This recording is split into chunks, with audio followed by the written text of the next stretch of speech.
What's up mga kaludi? For today's video, magluluto tayo ng pansit canton at scramble egg mga kaludi. At yan po yung pansit canton, chili mansi mga kaludi. At sinalang ko na po sa kumukulong tubig mga kaludi. Hintayin na lang po natin yan maluto. At kahit sino naman siguro mga kaludi ay marunong magluto nito mga kaludi. Napaka-easy lang naman to gawin mga kaludi. At ang susunod kong gagawin mga kalodi ay magluluto na po tayo ng scramble egg mga kalodi. At yan na po, linagyan ko na po yung mantika, yung kawali mga kalodi. At minikos-mikos ko lang po yan at ilang sandali ay linagay ko na po yung ating scramble egg mga kalodi. At hintayin na lang po natin yan maluto mga kalodi.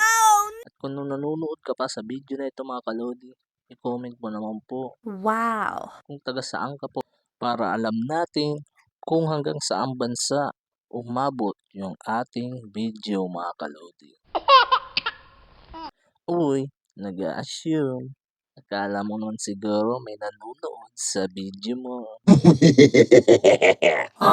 So after ilang minuto mga kalodi, ay luto na po yung ating pansit canton with egg mga kalodi. At yan na po yung final product niya mga kalodi.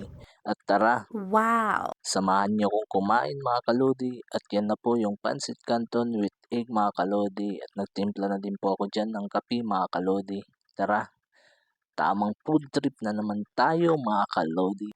At tara mga kalodi, samahan niyo ko tikman yung ating linutong pansit canton with scrambled egg mga kalodi.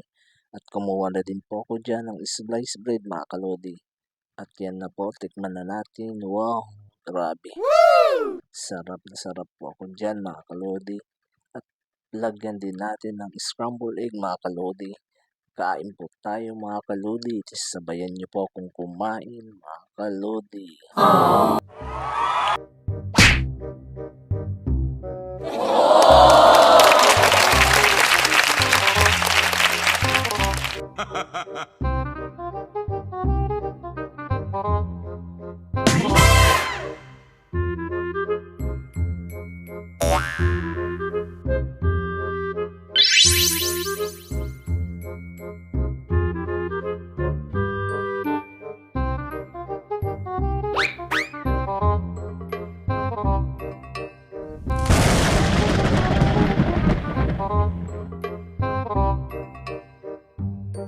Oh my God.